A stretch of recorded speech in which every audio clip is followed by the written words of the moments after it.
नमस्कार, मी बागेश्री पारनेरकर. डिजिटल विवेक मध्ये सगळ्यांचं मनापासून स्वागत करते. एकेकाळी राजकारण हे क्षेत्र पुरुष प्रधान क्षेत्र म्हणून ओळखलं जायचं. म्हणजे राजकारणात महिलांची संख्या ही अगदीच बोटावर मोजावी इतकी होती. हळूहळू काळ बदलला, महिलांची संख्या तर वाढली, पण निर्णय स्वातंत्र्य नव्हतं. म्हणजे एखाद्या पदावर एखादी महिला जर असेल तर तिच्या मागून तिचा नवरा किंवा घरातलं इतर कोणीतरी सगळी जबाबदारी सांभाळायचं. पण आता तो काळ सुद्धा बदललाय. महत्वाची पदं भूषवण्यापासून आक्रमक तडफदार महिला नेतृत्व आपल्याला पाहायला मिळतंय. आता नुकत्याच महापालिका निवडणुका झाल्या आणि महत्वाची, आनंदाची, अभिमानाची गोष्ट म्हणजे राज्यातल्या 29 महापालिकांपैकी 15 महापालिकांची सूत्र ही महिला नेतृत्वाच्या हातात आहे. आणि यातही महत्वाची बाब म्हणजे आशिया खंडातील सर्वात श्रीमंत, जिचं बजेट काही देशांहून अधिक आहे, अशी मुंबई महापालिका. सगळ्यांचंच लक्ष मुंबई महापालिकेकडे होतं आणि मुंबई महापालिकेची धुरा सुद्धा एका तडफदार, आक्रमक, डॅशिंग महिला नेतृत्वाच्या हातात आहे. अर्थात कोण हे तुम्ही ओळखलंच असेल. आज आपल्या साप्ताहिक विवेकच्या स्टुडिओत आलेल्या आहेत मुंबई महापालिकेच्या महापौर आदरणीय रितुताई तावडे. नमस्कार रितुताई. नमस्कार. मी खूप मनापासून तुमचं स्वागत करते.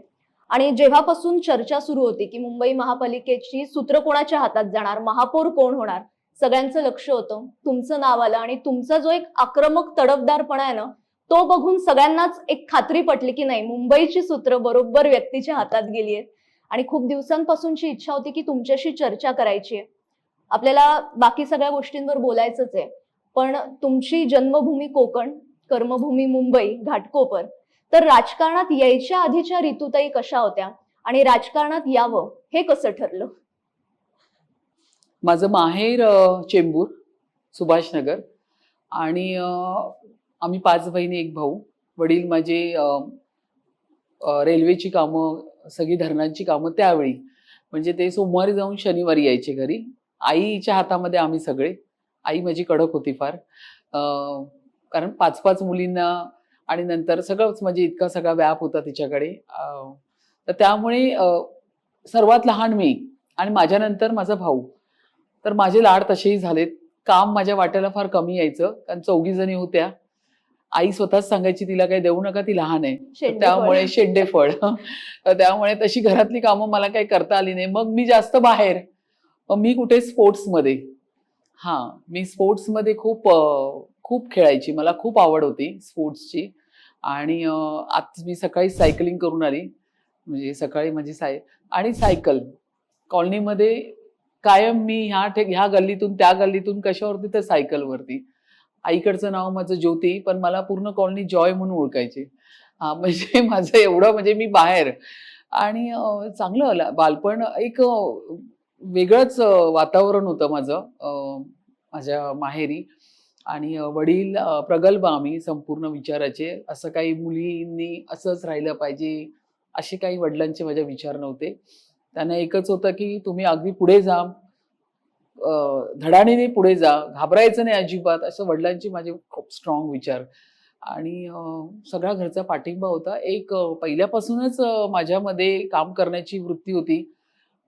माझं माहेर सुखवस्तू होतं, पण बाबांकडनं पैसे घ्यायचं मला नाही आवडायचं. त्यामुळे मी 8वी 9वीला गेल्यानंतर मी ट्युशन स्टार्ट केले. ते ओरडायचे कशाला करते, तर मी सांगितलं नाही, मी करू शकते, मी का तुमच्याकडनं पॉकेट मनी घेऊ. नंतर जॉब पण केला मी.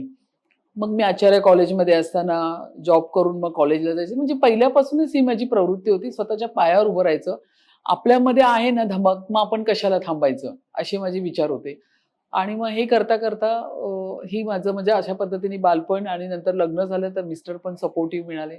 त्यामुळे हा जो माझा स्वभाव होता. आणि मग मिस्टरांना पण कळलं की मी जॉब करतच होते, पण आफ्टर मॅरेज मुलं झाल्यावरती जमलं नाही. पण त्याच्यानंतर तो जो स्वभाव होता टॉकेटिव्ह बोलण्याचा, मैत्रिणी खूप होत्या, भरपूर मैत्रिणी. तर त्यामुळे मैत्रिणींना घेऊन बसायचा. आणि मग तोच स्वभाव माझा असा डेव्हलप होत गेला की मैत्रिणींचा घोळका करता करता ते संघटनेमध्ये कधी याच्यामध्ये रूपांतर झालं. आणि मग बचत गट तयार कर, हे कर, असं करता करता त्या व्यासपीठावर आली. आणि मग तसं राजकारणात प्रवेश. म्हणजे समाजकारण करता करता मग राजकारणात प्रवेश घेतला. तुम्ही आता हे सगळं सांगितल्यावर मला सहज आठवलं की बाळाचे पाय पाळण्यात दिसतात असं आपण म्हणतो. आपल्याकडे एक म्हण आहे. म्हणजे तुमच्यातली आत्ताची जी धडाडी आहे ती तुमच्या लहानपणापासून होती तुमच्यात आणि तीच आत्ता आम्हाला बघायला मिळतीये. धडाडी तर माझ्यामध्ये पहिल्यापासून फार स्ट्रॉंगली मी प्रत्येक मुद्दे मांडायचे. मग ती शाळा असू दे, कॉलेज असू दे आणि प्रत्येक गोष्टीत पुढे पुढे का नाही हे झालं पाहिजे असं म्हणजे एक स्वभाव होता माझा. तो ऍक्च्युली सगळ्यांमध्ये झाला पाहिजे. माझी मतं आहेत ती मला मांडायची आहेत आणि मला पुढे गेलं पाहिजे या मताची मी लहानपणापासून होते. आणि तो स्वभाव होता. आणि लग्नानंतर मग एकदमच जॉब वगैरे सुटला, मुलं सुद्धा झाली. मग मिस्टरांना सांगितलं की काय करायचं, असं जमणार नाही मला बसून घरात. तर त्यांनी सांगितलं मग तुला काय करायचं, आपण एनजीओ स्थापन करून देऊया. मग त्यांनी माझा एक एनजीओ पण ओपन करून दिला. महिलांना बरोबर घेतला आणि एक बचत गट सुरू केला आणि बचत गटाच्या माध्यमातून मी महिलांचे प्रश्न सॉल्व्ह करण्याचा प्रयत्न करायचा. मग कुठे दुपारची वेळ असेल तर माझ्याच घरामध्ये किंवा तिच्या घरामध्ये किंवा तिच्या घरामध्ये किंवा कोणाच्या वरांड्यावरती आम्ही बसायचो. दुपारी झोप नाही घ्यायचो. मी सांगायचे दुपारची झोप चांगली नसते, आपण सुस्ती येते, वजन पण वाढतं अति झोपेमुळे. असं सांगितल्यावर बायका जरा हे घाबरतात, कारण वजन कोणालाच नको असतं वाढलेलं. त्यामुळे मी त्यांचा अगदी तो पॉइंट पकडला. म्हणजे ही मजेची गोष्ट आहे. पण ह्या सगळ्या महिलांना जवळ घेऊन त्यांच्याशी बोलून माझ्या मैत्रिणी पण तिथे खूप जमा झाल्यात. आणि मग आम्ही असं करता करता विभागातल्या अशा काही महिला होत्या ज्या डोमेस्टिक घरगुती हिंसाचार असतील ह्याच्यामध्ये त्रासलेल्या होत्या. मग त्यांना जाऊन भेटायचो, काय तिचा प्रॉब्लेम आहे तो समजून घ्यायचं. असं करता करता मग नाव खूप व्हायला लागलं माझं, की ह्यांच्याकडे तावडे वहिनी, मला वहिनी बोलायचे सगळे, तावडे वहिनीकडे होतं काम होतं. पोलीस स्टेशनला जायचे, पोलिसांना भेटायचे, का होत नाही. आधी आम्हाला एंटरटेनच करायचे नाहीत पोलीस स्टेशनला. मग मी सांगितलं हे असं काय चाललंय. मग मॉप घेऊन जायला लागली मी सांगितलं 15 जणी आलेले आहेत. आवाज मग जरा घाबरायला लागलेत की ही संघटनाच एक तयार झालीये. मग हे असं सामाजिक चळवळीमध्ये काम करता करता महिलांचे प्रश्न हाताळता हाताळता कधी मग राजकीय व्यासपीठ आलं.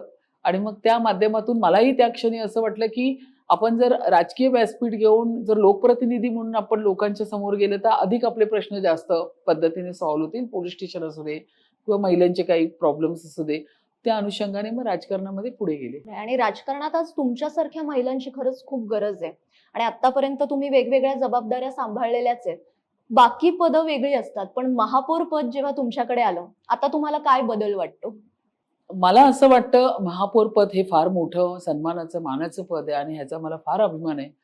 आणि मला कुठलाही राजकीय पाठबळ नाही. माझ्या ना वडिलांच्या घरामध्ये ना नवऱ्याच्या घरामध्ये कोणीही राजकारणात नसताना मी कष्टाने हिमतीने ह्या इथपर्यंत मी पोचलेले आहे.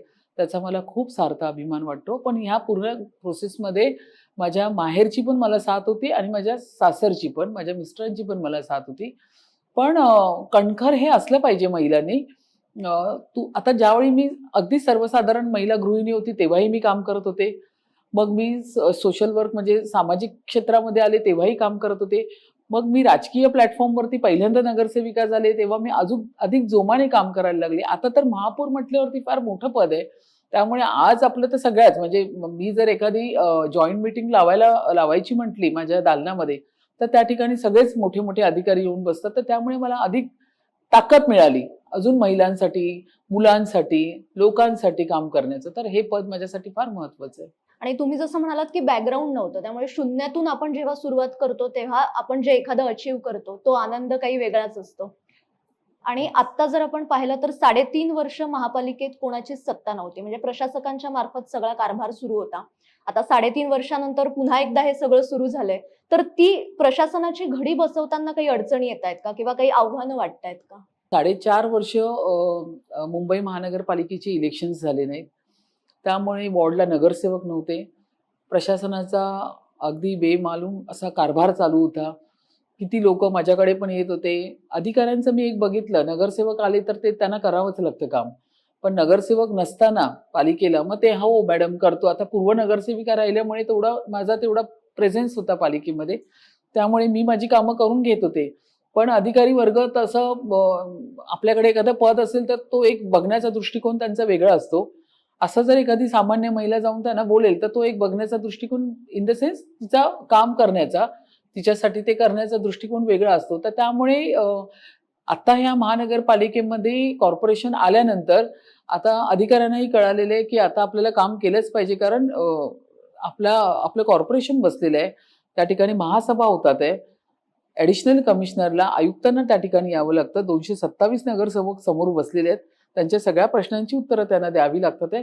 त्यामुळे आता महापालिकेमध्ये कॉर्पोरेशन आल्यानंतर एक वेगळंच चित्र त्या ठिकाणी उभं राहिलेलं आहे आणि अधिकारी म्हणून चांगल्या गतीने काम करतात आहे. तुम्ही महापौर पदाची सूत्र हातात घेतल्यानंतर अनधिकृत बांगलादेशींना बाहेर काढण्याची जी मोहीम हातात घेतली, त्यातून तुमच्या तडफदार स्वभावाची झलक संपूर्ण महाराष्ट्राने पाहिली. आणि खूप वर्ष कोंडमारा जो मुंबईचा होत होता, मुंबईने एक मोकळा श्वास घेतला. हा मुद्दा महत्वाचा आहेच, पण यासोबतच अनेक महत्वाचे मुद्दे आहेत, म्हणजे अनेक आव्हानं आहेत. म्हणजे वाढतं वायू प्रदूषण असेल, किंवा आता पावसाळा तोंडावर आल्यामुळे नाले सफाईचा मुद्दा आहे, किंवा वाहतूक कोंडी आहे, किंवा अतिक्रमण आहे, असे अनेक मुद्दे आहेत. तर त्यासाठीचं मुंबईकरांसाठीचं नियोजन काय आहे? सर्वात प्रथम मी तुमच्या माहितीसाठी सांगते, मी पूर्व नगरसेविका राहिले होते त्यावेळी माझ्याकडे एमजी रोड होता. एमजी रोडवरती मॅनिक्विन्सचे पुतळे जे लॉन्चरीज घालून चढवून त्या पद्धतीने विक्षिप्त पद्धतीने बाहेर प्रेझेंट केले होते, आपण बोलतो ना इनडिसेंट प्रेझेंट, त्याच्यावरती पण मी आवाज उठवला होता. तर मला तेव्हापासूनच होतं की हे जे फुटपाथ आहे ना, हे मुंबईकरांचे फुटपाथ आहे आणि ते कव्हर केले जातात आहे. तर तो मी त्यावेळी पण आंदोलन केलं होतं. तुम्ही जर माझं गुगलवरती सर्च केलं ना, तर तेही आंदोलन माझं काढा तुम्ही शोधून. मी त्यावेळी पूर्ण आंदोलन करून संपूर्ण फुटपाथ रिकामी केला होता. तर हे माझ्या डोक्यातल्या मॅनिफेस्टोमध्ये हा होताच की आपल्याला हे करायचंच आहे, ही संधी मिळाली मला करण्यासाठी. तर मी पहिला माझा आवाज तो त्यासाठीच उचलला होता की हे जे अनधिकृत फेरीवाले, मग त्याच्यामध्ये विशेषतः बांगलादेशी रोहिंगे जे या ठिकाणी येऊन बसलेले आहेत, या ना त्या कारणाने इकडे आलेत मुंबईत आणि इथून मग जाण्याचं नाव घेत नाहीये. आधी ऑलरेडी आपण मुंबईकर परेशान आहोत सगळ्याच गोष्टीला, अजून हे आपल्या डोक्यावरती येऊन बसलेले आहेत. तर माझी त्यांना या तुमच्या पण माध्यमातून मी त्यांना आवाहन करते की तुम्ही सन्मानजनक आमचा मुंबई शहर सोडून तुम्ही तुमच्या देशात जा. आणि दुसरी गोष्ट, ज्या पद्धतीने हे पूर्ण फुटपाथ कव्हर करून बसले त्याच्यावरती मी जोरदार कारवाई यासाठी सुरू केली की जे 4.5 वर्ष स्वस्त बसलेलं प्रशासन होतं ते सुद्धा आता कामाला लागलेलं आहे.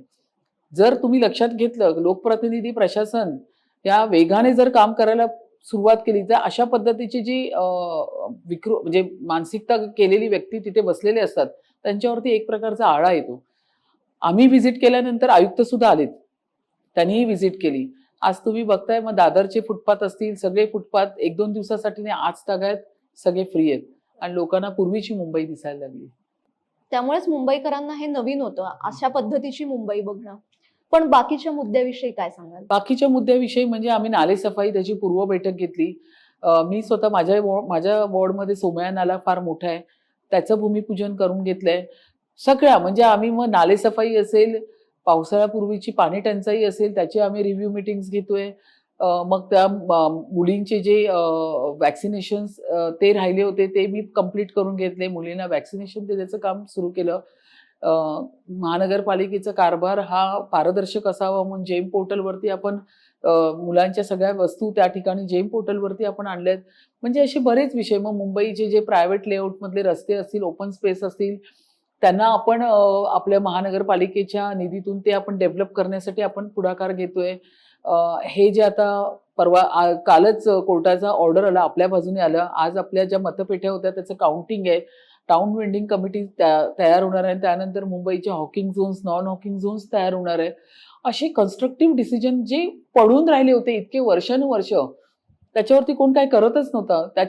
त्याच्यानंतर मी कनिष्ठ अभियंता आणि दुय्यम अभियंता जवळपास 550 मुलांची मीटिंग घेऊन त्यांचेही मार्गाला लावते. लगेच मी लॉ अधिकाऱ्यांना बोलून कोर्टामध्ये ॲफिडेव्हिट सादर करते. म्हणजे ह्या मुलांचं मी सांगितलं, मुलांची केस सफेद झालेत, लग्न होत नाहीये त्यांचे, आपण का थांबवून ठेवलेत नोकऱ्या. तर हा जो एक अंकुश आपण म्हणू ना पालिकेच्या प्रशासनावरती एक. आणि दुसरी गोष्ट मी सांगते की प्रत्येकाने अभ्यास करा. नुसतं नगरसेवक होऊन बसू नका. तुम्हाला प्रत्येक डिपार्टमेंटचा अभ्यास नगरसेवकांना कळला पाहिजे आणि तो जर नाही कळला ना तर प्रशासन त्याचा फायदा घेतो. म्हणून ह्याचं वाचन, ह्याचा अभ्यास, ह्याचे कायदे, 1888 कायदा काय म्हणतोय पालिकेचा, तो जर स्टडी केला, सिव्हिक इश्यूवरती अभ्यास केला तर नक्कीच सगळ्याच नगरसेवकांचं चांगलंच सगळे वॉर्ड आणि करतात आहे त्या इश्यूवर. आता एखादी वरिष्ठ पदावर एखादी व्यक्ती असते तर तिचा ऍक्सेस सामान्य नागरिकांना पटकन मिळत नाही. पण तुम्ही महापौर तुमच्या दारी ही संकल्पना आणली आहे, त्यामुळे सामान्य जनता थेट तुमच्यापर्यंत पोहोचू शकते, त्यांचे जे प्रश्न आहेत ते तुमच्यापर्यंत मांडू शकते. तर ही संकल्पना कशी म्हणजे डोक्यात आली? सामान्य जनता माझ्यापर्यंत नाही, मी सामान्य जनतेपर्यंत पोहोचणार आहे. महापौर तुमच्या दारी त्याचं कन्सेप्ट आहे. त्यांनी माझ्याकडे नाही यायचं, मी तुमच्याकडे येणार. आणि आम्ही त्या पद्धतीचे मला वाटतं 7 कॅम्प आम्ही ह्या मुंबईत मी घेतलेत.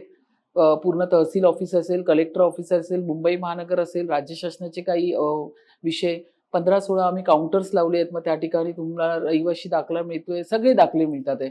आणि ते पण अवघ्या 15, 20, 25 रुपयात, ज्याचाही काळा बाजार बाहेर होतो. 2-3, 3-3 हजाराला ते सर्टिफिकेट्स लोकांना दिले जातात. तर ह्या संकल्पनेमुळे काय झालं, लोकांमध्ये एक आत्मविश्वास तयार झालाय की नाही, आम्हाला आमची कामं महापौर आपल्या दारी किंवा सरकार आपल्या दारी, मंगलप्रभात दोडाजी आमचे पालकमंत्री असताना त्यांनी सरकार आपल्या दारी हा कार्यक्रम राबवला.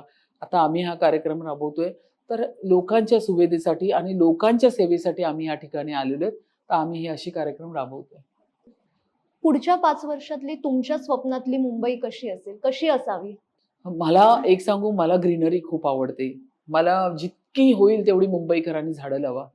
प्रत्येकाने 5-5 तरी झाडं, पण ती चांगली म्हणजे आता सुरंगीसारखं झाड असेल तर सुरंगीला जी फुलं येतात त्याच्यात एक सुंदर सुहास दरवळत असतो. तर आपण सुगंधित मुंबई करू शकतो. तर ही ग्रीनरी मेंटेन करा, जास्त झाडं लावा, त्याची फार गरज आहे. स्वच्छता राखा. आता आपण क्लीन मुंबई लीग 2026 हा कार्यक्रम पण आपण आपल्या 100 दिवसाच्या कार्यक्रमामध्ये घेतलाय. मग त्याच्यामध्ये आपण लोकांचा सहभाग घेतलाय. सगळ्या सोसायट्यांना, शाळांना, नगरसेवकांना सगळ्यांनाच आव्हान केलंय. 25 लाखापासून ते 25 लाख, 15 लाख, 10 लाख अशी आपण बक्षिसं ठेवलेत. म्हणजे आपण स्पर्धात्मक ह्याच्यामधून मुंबई क्लिनिंगचं पण घेतलंय. स्वच्छ मुंबई, हरित मुंबई हे जर आपण मेंटेन केलं. आणि माझा जो अजून एक ड्रीम प्रोजेक्ट आहे म्हणजे मुंबईचे प्रवेशद्वार. तर त्याची पण रिव्ह्यू मीटिंग घेतली. तर ऐरोलीला आपण पायलट प्रोजेक्टमधून, कारण तिथे काही नियम म्हणजे ते आपलं होतंय, त्या ठिकाणी काही अडचणी नाहीयेत. म्हणून ऐरोलीचा आपण प्रवेशद्वार पण घेतोय. तर मला असं वाटतं भविष्यामध्ये मला खूप ग्रीनरी असलेली मुंबई, खूप हिरवळ, खूप हरित असलेली मुंबई, सुगंधित मुंबई आणि सुंदर मुंबई बघायला आवडेल. म्हणजे हिरवीगार मुंबई काही वर्षांनी आम्हाला बघायला हां. मिळू शकते. विकसित मुंबई, विकसित मुंबई. सेफ मुंबई हम्म. महिलांसाठी. खरं. महिलांना राजकारण कळत नाही असं म्हटलं जायचं. आता काळ बदललाय, कारण आता महिला खूप मोठ्या संख्येने राजकारणात आल्यात. नुसत्याच आल्या नाहीये, सहभाग वाढलाय असं नाही, तर महिला राजकारणाविषयी बाहेर चर्चा करताना सुद्धा दिसतात. म्हणजे राजकारणातली रुची त्यांची वाढली आहे. आणि 2029ला जर बघितलं तर संसदेत महिलांच्या जागा सुद्धा वाढणार आहेत. महिला आरक्षणाच्या दिशेने वाटचाल चालू आहे. आणि मुंबईतच जर बघितलं तर महापालिकेत महिला राज आपल्याला बघायला मिळतंय. पण एकूणच महिलांनी राजकारणात येण्याचा काय फायदा असतो, राजकारणाच्या दृष्टीने आणि लोकांच्या दृष्टीने? महिलेला आधी दुय्यमच का समजलं जातं? आपण समान न्याय, समान अधिकार ह्याच्यामध्ये आपण आहोत. महिला खूप सक्षम आहे, पुरुषांपेक्षा सक्षम आहे. आणि मातृशक्तीचा विजय हा महानगरपालिकेत तुम्हाला दिसतोय. देवाभाऊने आम्हाला बसवलेलं आहे. आज 227 नगरसेवकांपैकी 138 महिलाच नगरसेविका आहे. 27 कमिट्यांपैकी 17 कमिट्यांवरती महिला चेअरमॅन बसलेले आहेत. महिला खूप सक्षम आहे. महिलांसारखी ताकद कोणामध्येच नाहीये. जी महिलांमध्ये ताकद आहे, महिला ही घर सांभाळू शकते, आपला परिवार सांभाळू शकते, समाज सांभाळू शकते आणि ती प्रामाणिक असते तिच्या कामाला. सर्वात महत्त्वाचं ती डेडिकेटेड असते. तिला माहिती आहे मी हे काम घेतलंय, मला हे करायचंच आहे. ती प्रामाणिकपणे आणि पूर्ण काम पूर्ण होईपर्यंत ती त्या कामाचा पूर्ण विचार 24 तास करत असते. त्यामुळे हे डेडिकेशन जे आहे ते महिलांमध्ये जास्त प्रमाणात आढळून येतं. आणि 100% आता भारताचे आपले पंतप्रधान आदरणीय नरेंद्र मोदी साहेब, त्यांनी मातृशक्तीला जेव्हा ते स्वतः ते लाल किल्ल्यावरती त्यांचं पहिलं भाषण झालं, तर त्याने महिलांना केंद्रबिंदू समोर ठेवून महिलांसाठी त्यांनी पहिल्या भाषणामध्ये महिलांचा जास्त उल्लेख केला की मेरी बहन सेफ होनी चाहिए. शौचालयाचा त्यांनी विषय घेतला की घरोघरी शौचालय झाले पाहिजे. महिलांसाठीच त्यांनी हा विषय घेतला होता. आणि ह्या ठिकाणी जर बघायला गेले तर राज्यामध्ये आपल्या लाडक्या बहिणींचे लाडके भाऊ देवाभाऊ यांनी मातृशक्तीला ह्या ठिकाणी आपल्याला पुढे नेलेलं आहे. तर महिला ही फार सक्षम असते आणि 100% तिने फक्त राजकारण नाही, प्रत्येक क्षेत्रामध्ये. मी तर तुम्हाला बोलते, वरती अवकाशामध्ये झेप कोणी घेतली, ती पण तर महिलाच आहे. आज जर परीक्षा तुम्ही बघितल्या 10वी 12वीच्या, प्रथम कोण येतात? मुलीच येतात. तर त्यामुळे महिला शक्ती फार स्ट्रॉंग आहे. महिलांमध्ये एक वेगळीच ऊर्जा आहे, एक ताकद आहे आणि महिला प्रत्येक क्षेत्रामध्ये पुढे गेल्या पाहिजे. आता कोणी पुढे जातंय असं म्हटल्यावर पाय खेचणारे असतातच. म्हणजे तुम्ही सुद्धा महापौरपदी विराजमान झाल्यानंतर तुम्हाला सुद्धा विरोधकांनी ट्रोल केलं, टीका केली किंवा वेगवेगळ्या मुद्द्यावरून सातत्याने टीका होत असते. तर या टीकेकडे किंवा या ट्रोलिंगकडे तुम्ही कसं बघता? मी टीकेकडे कधी बघतच नाही आणि मी ट्रोलिंगला विचारत पण नाही. मला माहिती आहे मी राईट आहे ना. आता आज सकाळी मी सांगितलं होतं की सायकलिंग करायचे. अवघे मला वाटतं 20-25 होते. ते म्हणाले, "मॅडम कसा घ्यायचा?" म्हटलं, "चला, आपण 20 लोकं भरपूर आहोत. पाठून 25 लोकं जॉईंट होतील."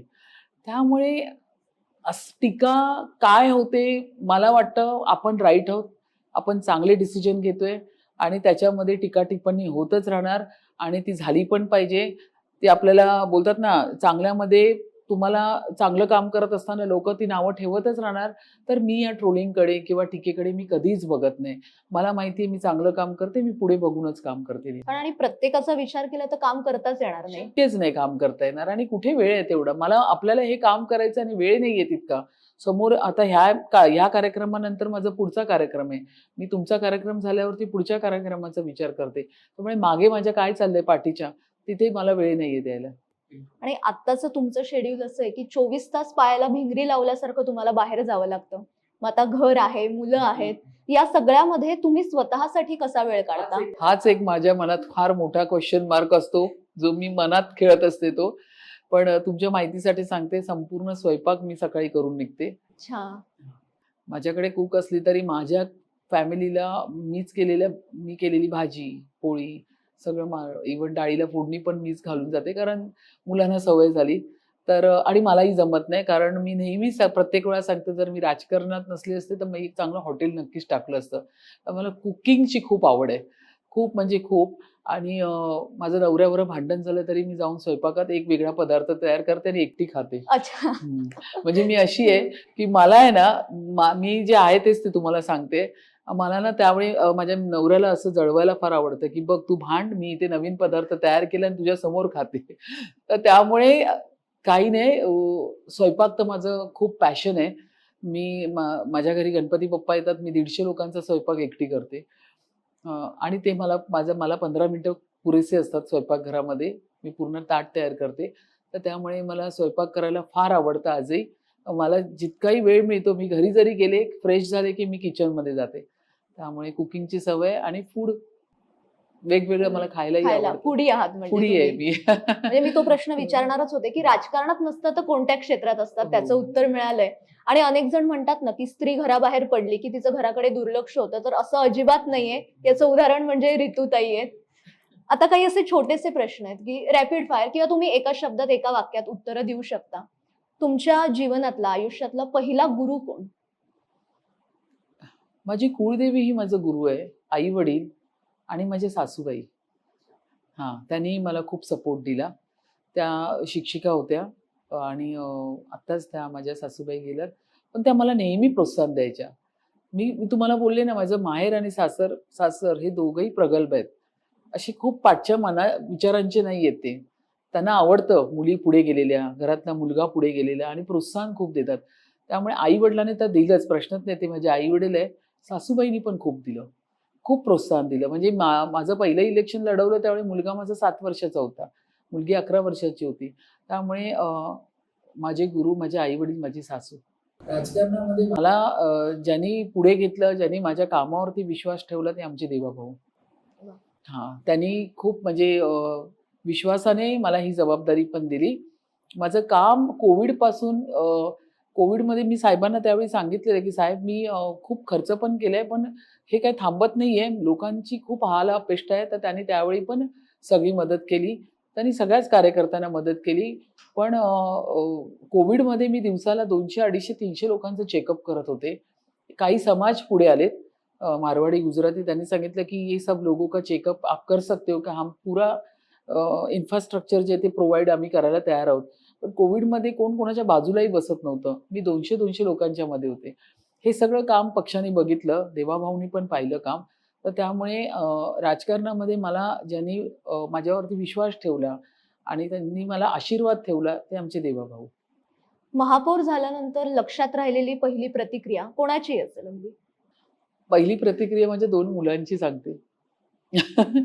मी माझं डिक्लेरेशन झालं, मी शांत होते. मी स्वयंपाक करत होते. म्हणजे जोपर्यंत मी त्या चेअरवर बसत नव्हते, तोपर्यंत माझं रुटीन चालू होतं आणि मी एकदम अशीच शांत होते. म्हणजे काय असं एक्साइटमेंट काहीच नव्हतं. तर माझी दोन्ही मुलं मला किचनमध्ये मी काम करत होते त्यांच्यासाठी. ते मला बोलतात, "मम्मी तुला माहिती आहे का, तू महापौर पदासाठी डिक्लेअरचं काय एक्साइटमेंट का नाही तुझ्यामध्ये?" मी सांगितलं, "अरे जबाबदारी वाढली आहे. जास्त काम करायचंय. आता तुम्हाला मम्मी स्वयंपाकघरात दिसतेय ना, ती दिसणार नाहीये. हे आता तुम्ही लक्षात ठेवा दोघांनी." तर ती मला हसू आलं त्यावेळी त्यांची प्रतिक्रिया बघून दोन्ही मुलांची. दोघंही आलेत मला विचारायला, की "मम्मी तू एकदम कूल आहेस, शांत आहेस, एक्साइटेड दिसत नाहीयेस. का बरं असं?" मी सांगितलं, "नाही असं काही नाहीये.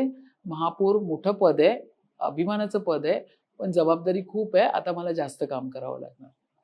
विरोधकांना या निमित्ताने काय सांगाल?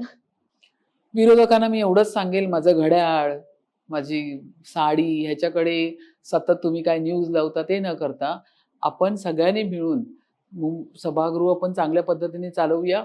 मुंबईकरांचं लक्ष आहे. 4.5 वर्षांनी नगरसेवक त्या ठिकाणी बसलेले आहेत आणि चांगल्या गोष्टींवरती माझ्याशी चर्चा करा. मग ते मुंबईचे सिव्हिक्स प्रॉब्लेम्स असतील, नाले असतील, रस्ते असतील, पाणी टंचाई असेल, ग्रीनरी असेल, अशा काही चांगल्या-चांगल्या विषयांवरती जर ते माझ्याशी चर्चा करतील, तर मला अधिक आवडेल. त्यांच्या सूचना मला घ्यायला आवडेल. मुंबई चांगली सुंदर मुंबई बनवण्यासाठी इम्प्लिमेंट मला करायला ते सर्व आवडेल. तर विरोधकांनी पण सगळ्यांनी मिळून आपण ह्या मुंबईसाठी काम करूया. आज मागे वळून बघताना अशी कोणती एखादी आवड किंवा छंद आहे, की जो आज सगळ्या या व्यापात मागे पडलाय, त्याला वेळ देता येत नाहीये? अ, मला आहे ना कुकिंग तर मी तुम्हाला सांगितलेलंच आहे.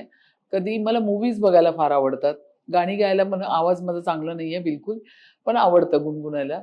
मी माझ्या बर्थडेमध्ये गायले होते, पण गेले 1.5 वर्ष ना माझा आवाज क्लिअर होत नाहीये.